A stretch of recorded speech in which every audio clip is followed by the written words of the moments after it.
সংবাদ সবাইকে স্বাগত জানাচ্ছি। আমি ফিরোজ তোহা। শুরুতেই সংবাদ শিরোনাম জানিয়ে দেব এই মুহূর্তে হাতে পাওয়া সর্বশেষ গুরুত্বপূর্ণ আপডেট আন্তর্জাতিক সংবাদ। শুরুতেই থাকছে যুক্তরাষ্ট্রের উপর কোনো আস্থা নেই, চুক্তি ভাঙলেই কঠোর জবাব। ইরানের পার্লামেন্ট স্পিকার মোহাম্মদ বাঘের গালিবাফ ঘোষণা দিয়েছেন, যুক্তরাষ্ট্রের প্রতি তেহরানের কোনো বিশ্বাস নেই। তিনি সতর্ক করে বলেন, ভবিষ্যতে ওয়াশিংটন যদি কোনো সমঝোতা লঙ্ঘন করে তাহলে ইরান আত্মরক্ষায় সর্বোচ্চ প্রস্তুতি নিয়ে কঠোর প্রতিক্রিয়া জানাবে। এবারে জানাবো 1000 মিসাইল প্রস্তুত, ইরানকে হুঁশিয়ারি ট্রাম্পের। মার্কিন প্রেসিডেন্ট ডোনাল্ড ট্রাম্প হুঁশিয়ারি দিয়ে জানিয়েছেন, তাকে হত্যা বা হত্যাচেষ্টা করা হলে ইরানের বিরুদ্ধে তাৎক্ষণিকভাবে ভয়াবহ সামরিক হামলা চালানো হবে। নিজের সামাজিক যোগাযোগ মাধ্যম ট্রুথ সোশ্যালে দেওয়া এক পোস্টে ট্রাম্প দাবি করেন, বর্তমানে ইরানকে লক্ষ্য করে 1000 ক্ষেপণাস্ত্র প্রস্তুত রাখা হয়েছে। জানাবো ট্রাম্পের হুমকির জবাব ইরানের, চুক্তি মানতে হবে দুপক্ষকেই। মার্কিন প্রেসিডেন্ট ডোনাল্ড ট্রাম্পের সাম্প্রতিক হুমকির জবাবে ইরান বলেছে, যে কোনো সমঝোতা কার্যকর করতে হলে উভয় পক্ষকেই সমানভাবে চুক্তির শর্ত মেনে চলতে হবে। ইরানের পররাষ্ট্র মন্ত্রণালয়ের মুখপাত্র বলেন, চুক্তি বাস্তবায়নের একমাত্র পথ হল পারস্পরিকভাবে শর্ত মেনে চলা। একতরফাভাবে কোনো পক্ষের উপর দায় চাপিয়ে সমঝোতা কার্যকর সম্ভব নয়। এবারে থাকছে সিএনএনের প্রতিবেদনে ইরানের পরমাণু স্থাপনা নিয়ে চাঞ্চল্যকর তথ্য। যুক্তরাষ্ট্রের সঙ্গে সই হওয়া সমঝোতা স্মারকের শর্ত লঙ্ঘন করে ইরান তাদের সন্দেহভাজন পারমাণবিক স্থাপনাগুলো পুনর্নির্মাণ এবং মেরামতের কাজ শুরু করেছে বলে দাবি করা হয়েছে। সম্প্রতি প্রকাশিত স্যাটেলাইট চিত্র বিশ্লেষণ করে এমন তথ্যই পাওয়া গেছে। জানিয়ে দেব, অবকাঠামোয় হামলা হলে ইসরায়েলকে ছাড় দেবে না ইরান। ইরানের জাতীয় অবকাঠামোর উপর যে কোনো ধরনের হামলা চালানো হলে ইসরায়েলের বিরুদ্ধে কঠোর পাল্টা হামলা চালানো হবে বলে হুঁশিয়ারি দিয়েছেন দেশটির সর্বোচ্চ নিরাপত্তা সংস্থার প্রধান মোহাম্মদ বাকের জোলঘাদর। মেহের নিউজের বরাতে আনাদোলো নিউজ এজেন্সির প্রতিবেদন থেকে এ তথ্য পাওয়া গেছে। এবং সর্বশেষ জানাবো, যুক্তরাষ্ট্র ইসরায়েলের জন্য সোমালিল্যান্ডে গোপন ঘাঁটি বানাচ্ছে আমিরাত। আন্তর্জাতিকভাবে অস্বীকৃত সোমালিল্যান্ড অঞ্চলে একটি সামরিক ঘাঁটি তৈরি করছে সংযুক্ত আরব আমিরাত। বিশ্বের অন্যতম গুরুত্বপূর্ণ নৌপথের কাছে অবস্থিত বারবেরা বিমানবন্দরকে এই সামরিক ঘাঁটিতে রূপান্তর করা হচ্ছে। আবুধাবি, তেল আবিব এবং ওয়াশিংটনের সুবিধার জন্যই মূলত এ কাজ চলছে। এতক্ষণ শুনছিলেন সংবাদ শিরোনাম, এবার থাকছে পুরো সংবাদ। দর্শক, অনুরোধ থাকবে এই ভিডিওতে একটি লাইক দিন, কমেন্টস করে জানিয়ে দিন ভিডিওটি আপনি কোন জেলা থেকে দেখছেন এবং শুনছেন। ইরান, ইসরায়েল, ফিলিস্তিনি যুক্তরাষ্ট্র যুদ্ধে যদি আপনি মুসলিমদের সমর্থন করে থাকেন তাহলে চ্যানেলটি সাবস্ক্রাইব করে বেল আইকনটি বাজিয়ে রাখুন। যুক্তরাষ্ট্রের উপর কোনো আস্থা নেই, চুক্তি ভাঙলে কঠোর জবাব, হুঁশিয়ারি গালিবাফের। ইরানের পার্লামেন্ট স্পিকার মোহাম্মদ বাঘের গালিবাফ বলেছেন, যুক্তরাষ্ট্রের প্রতি তেহরানের কোনো বিশ্বাস নেই। তিনি সতর্ক করে বলেন, ভবিষ্যতে ওয়াশিংটন যদি কোনো সমঝোতা লঙ্ঘন করে তাহলে ইরান আত্মরক্ষায় সর্বোচ্চ প্রস্তুতি নিয়ে কঠোর প্রতিক্রিয়া জানাবে। শুক্রবার ইন্দোনেশিয়ার গণপরামর্শক পরিষদের স্পিকার আহমদ মুজাদিনি সঙ্গে বৈঠকের পর প্রকাশিত বিবৃতিতে গালিবাফ এ মন্তব্য করেন। তিনি জানান, যুক্তরাষ্ট্রের সঙ্গে আলোচনায় বসার ক্ষেত্রেও ইরান সবসময় সতর্ক অবস্থান বজায় রেখেছে। গালিবাফের দাবি, সম্প্রতি শান্তি আলোচনা চলাকালে তিনি মার্কিন ভাইস প্রেসিডেন্ট জেডি ভ্যান্সকে সরাসরি জানিয়েছিলেন, যুক্তরাষ্ট্রের প্রতিশ্রুতির উপর ইরানের কোনো আস্থা নেই। যে দেশ যুদ্ধের জন্য প্রস্তুত থাকে কেবল সে দেশই যুক্তরাষ্ট্রের সঙ্গে কার্যকর আলোচনা করতে পারে। তিনি আরও বলেন, ইরান কখনই নিজের প্রতিরক্ষার সক্ষমতা দুর্বল করেনি। যুক্তরাষ্ট্র যদি কোনো চুক্তি ভঙ্গ করে তাহলে দেশটির সশস্ত্র বাহিনী পূর্ণ প্রস্তুতি নিয়ে জবাব দেবে এবং জাতীয় স্বার্থ ও জনগণের অধিকার রক্ষায় প্রয়োজনীয় সব পদক্ষেপ গ্রহণ করবে। এদিকে মার্কিন প্রেসিডেন্ট ডোনাল্ড ট্রাম্প জানিয়েছেন, তেহরানের আগ্রহের পরিপ্রেক্ষিতে যুক্তরাষ্ট্র আবারও আলোচনায় অংশ নিতে সম্মত হয়েছে। তবে তার এই দাবি দুদেশের মধ্যে কার্যকর থাকা যুদ্ধবিরতির মেয়াদ শেষ হয়ে গেছে। নিজের সামাজিক যোগাযোগ মাধ্যম ট্রুথ সোশ্যালে ট্রাম্প লেখেন, ইরান আলোচনা অব্যাহত রাখার আগ্রহ প্রকাশ করেছে এবং যুক্তরাষ্ট্র তাতে সম্মতি দিয়েছে। একই সঙ্গে তিনি উল্লেখ করেন, যুদ্ধবিরতির সময়সীমা শেষ হওয়ায় বিষয়টি তেহরানকে জানিয়ে দেওয়া হয়েছে। এই পরিস্থিতির মধ্যেই কাতারের একটি মধ্যস্থতাকারী প্রতিনিধি দল ইরান সফর শুরু করেছে। তাদের লক্ষ্য সাম্প্রতিক উত্তেজনা প্রশমিত করা এবং ওয়াশিংটন ও তেহরানের মধ্যে নতুন করে সংলাপের পরিবেশ তৈরি করা। মার্কিন সংবাদ মাধ্যম সিএনএনের এক প্রতিবেদনে একজন অবগত কূটনৈতিকের বরাত দিয়ে বলা হয়েছে, এই সফরের পরিকল্পনা যুক্তরাষ্ট্রের সঙ্গে সমন্বয় করে করা হয়েছে। বৈঠকগুলোয় দুদেশের মধ্যে উত্তেজনা হ্রাস এবং সম্ভাব্য নতুন আলোচনা শুরুর পথ নিয়ে বিস্তারিত আলোচনা হবার কথা রয়েছে।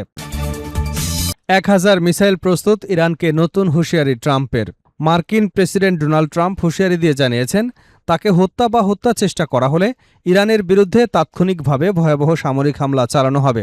নিজের সামাজিক যোগাযোগ মাধ্যম ট্রুথ সোশ্যালে দেওয়া এক পোস্টে ট্রাম্প দাবি করেন, বর্তমানে ইরানকে লক্ষ্য করে 1000 ক্ষেপণাস্ত্র প্রস্তুত রাখা হয়েছে। তিনি লেখেন, ইসলামী প্রজাতন্ত্র ইরানের দিকে 1000 ক্ষেপণাস্ত্র তাক করে রাখা হয়েছে। যদি ইরান সরকার বিশ্বের বিভিন্ন প্রান্ত থেকে দেওয়া তাদের হুমকি অনুযায়ী যুক্তরাষ্ট্রের বর্তমান প্রেসিডেন্টকে এক্ষেত্রে আমাকে হত্যা বা হত্যা চেষ্টা করে, তাহলে সঙ্গে সঙ্গে আরও কয়েক হাজার ক্ষেপণাস্ত্র নিক্ষেপ করা হবে। তিনি আরও বলেন, মার্কিন সামরিক বাহিনী আগামী 1 বছর এবং প্রয়োজনে তারও বেশি সময় ধরে ইরানের সব এলাকা মাটির সঙ্গে মিশিয়ে দিতে প্রস্তুত এবং সক্ষম। ইরানের প্রয়াত সর্বোচ্চ নেতা আয়াতুল্লাহ আলী খামেনির জানাজায় অংশ নেওয়া কিছু বিক্ষোভকারীর হাতে ট্রাম্পের বিরুদ্ধে প্রতিশোধের আহ্বান সংবলিত ব্যানার প্রদর্শনের পর মার্কিন প্রেসিডেন্টের পক্ষ থেকে এমন হুঁশিয়ারি এলো। ট্রাম্পের হুমকির জবাব ইরানের, চুক্তি মানতে হবে দুপক্ষকেই।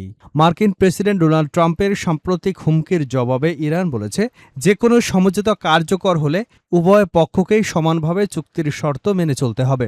ইরানের পররাষ্ট্র মন্ত্রণালয়ের মুখপাত্র বলেন, চুক্তি বাস্তবায়নের একমাত্র পথ হল পারস্পরিকভাবে শর্ত মেনে চলা।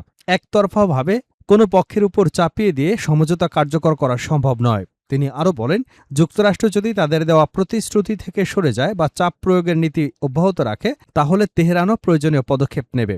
এ মন্তব্য এমন সময় এলো যখন মার্কিন প্রেসিডেন্ট ডোনাল্ড ট্রাম্প ইরানের বিরুদ্ধে কঠোর অবস্থানের কথা পুনর্ব্যক্ত করেছেন এবং যুদ্ধবিরতি ও চলমান সমঝোতা নিয়ে নতুন করে প্রশ্ন তুলেছেন। ইরান আবারও জানিয়ে দিয়েছে, তারা আলোচনায় বিরোধী নয়, তবে যে কোনো চুক্তি বাস্তবায়নের ক্ষেত্রে উভয় পক্ষের সমান দায়বদ্ধতা এবং প্রতিশ্রুতি রক্ষা করা নিশ্চিত করতে হবে। সিএনএনের প্রতিবেদনে ইরানের পরমাণু স্থাপনা নিয়ে চাঞ্চল্যকর তথ্য। যুক্তরাষ্ট্রের সঙ্গে সই হওয়া সমঝোতা স্মারকের শর্ত লঙ্ঘন করে ইরান তাদের সন্দেহভাজন পারমাণবিক স্থাপনাগুলো পুনর্নির্মাণ এবং মেরামতের কাজ শুরু করেছে বলে দাবি করা হয়েছে। সম্প্রতি প্রকাশিত স্যাটেলাইট চিত্র বিশ্লেষণের ভিত্তিতে এ তথ্য সামনে এসেছে। মার্কিন সংবাদ মাধ্যম সিএনএন এবং institute for science and international security যৌথভাবে প্রকাশিত বিশ্লেষণে বলা হয়েছে, গত মাসে যুক্তরাষ্ট্র এবং ইরানের মধ্যে স্বাক্ষরিত 14 দফার সমঝোতা স্মারকে তেহরান পারমাণবিক অস্ত্র তৈরি বা সংগ্রহ না করবার প্রতিশ্রুতি দিয়েছিল। তবে চুক্তির পরপরই নতুন এই তৎপরতা যুদ্ধবিরতির কার্যকারিতা নিয়ে প্রশ্ন তুলেছে। প্রতিবেদনে বলা হয়েছে, ইরানের পারচিন এলাকায় অবস্থিত একটি স্থাপনায় পারমাণবিক অস্ত্র তৈরির ব্যবহৃত বিস্ফোরক মজুদ রয়েছে বলে ধারণা করা হয়। গত ফেব্রুয়ারির শেষ দিকে যুক্তরাষ্ট্র এবং ইসরায়েলের যৌথ হামলায় স্থাপনাটি ক্ষতিগ্রস্ত হয়েছিল। হামলার আগে এর গুরুত্ব বিবেচনায় স্থাপনাটির চারপাশে কংক্রিটের সুরক্ষা দেওয়াল নির্মাণ করেছিল ইরান। তবে জুন ও জুলাই মাসে ধারণা করা স্যাটেলাইট চিত্রে দেখা গেছে, ক্ষতিগ্রস্ত স্থাপনাটি মেরামতের উদ্যোগ নেওয়া হয়েছে। জুনের ছবিতে হামলার সঙ্গে সৃষ্ট গর্তগুলো অস্থায়ীভাবে ঢেকে রাখা হয়েছে। পরে জুলাই মাসে সেগুলো জালের আচ্ছাদন দিয়ে প্রতিস্থাপন করা হয়েছে। পুরো সময় জুড়ে যুক্তরাষ্ট্রের সঙ্গে সমঝোতা স্মারক কার্যকর ছিল। পারমাণবিক সক্ষমতা বাড়ানোর সন্দেহে থাকা আরেকটি স্থান পিকঅ্যাক্স মাউন্টে সমঝোতা স্মারক স্বাক্ষরের কয়েকদিনের মধ্যেই ধারণা করা হয়, স্যাটেলাইট চিত্রে ওই এলাকার টানেলগুলোতে একাধিক যানবাহনের সন্দেহজনক চলাচল দেখা গেছে। বিশেষজ্ঞদের মতে এটি ওয়াশিংটনের সঙ্গে হওয়া চুক্তির শর্ত লঙ্ঘনের ইঙ্গিত হতে পারে। স্যাটেলাইট চিত্র আরও বিশ্লেষণ করে দেখা গেছে, ইরান তাদের ক্ষতিগ্রস্ত কয়েকটি ক্ষেপণাস্ত্র সংরক্ষণাগারও মেরামত শুরু করেছে। ইরানের ক্ষেপণাস্ত্র সক্ষমতা নিয়ে যুক্তরাষ্ট্র এবং তার মিত্র দেশগুলোর দীর্ঘদিন ধরেই উদ্বেগ প্রকাশ করে আসছে। তবে প্রতিবেদনে উল্লেখ করা হয়েছে, ইস্পাহান, ফোর্দো এবং নাতানজের মতো প্রধান পারমাণবিক স্থাপনাগুলোতে এখন পর্যন্ত কোনো ধরনের মেরামত বা পুনর্নির্মাণ কাজ শুরু হয়নি। গত জুনে যুদ্ধ বন্ধ এবং স্থায়ী শান্তির লক্ষ্যে যুক্তরাষ্ট্র ইরানের মধ্যে একটি সমঝোতা স্মারক সই হয়। এর অন্যতম শর্ত ছিল হরমুজ প্রণালীতে নিরাপদ নৌ চলাচল নিশ্চিত করা। এর বিনিময়ে ইরানের বন্দরগুলোর উপর মার্কিন নৌ অবরোধ তুলে নেওয়ার কথা ছিল। একই সঙ্গে ইরান পারমাণবিক অস্ত্র তৈরি বা সংগ্রহ না করবার প্রতিশ্রুতি দেয়। চুক্তি অনুযায়ী আন্তর্জাতিক পারমাণবিক শক্তি সংস্থার সরাসরি তত্ত্বাবধায়নে সমৃদ্ধ ইউরেনিয়ামের মজুদ কমানো বা নিষ্পত্তির বিষয়ে উভয় পক্ষ একটি নির্দিষ্ট প্রক্রিয়ায় সম্মত হবার কথা ছিল। পাশাপাশি চূড়ান্ত চুক্তির মাধ্যমে ইরানের পারমাণবিক কর্মসূচি সম্পর্কিত বিষয়গুলোরও সমাধান করবার পরিকল্পনা ছিল। তবে চুক্তির কয়েকদিনের মধ্যেই স্যাটেলাইট চিত্রে ইরানের এই মেরামতের তৎপরতা ধরা পড়ায় নতুন করে অবিশ্বাস এবং উত্তেজনা সৃষ্টি হয়েছে। এদিকে হরমুজ প্রণালীতে জাহাজের হামলার ঘটনায় মার্কিন প্রেসিডেন্ট ডোনাল্ড ট্রাম্প চলতি সপ্তাহের শুরুতে যুদ্ধবিরতি শেষ হয়ে গেছে বলে ইঙ্গিত দিয়েছেন। এরপর থেকে ইরানের বিরুদ্ধে নতুন করে সামরিক অভিযান শুরু করেছে যুক্তরাষ্ট্র।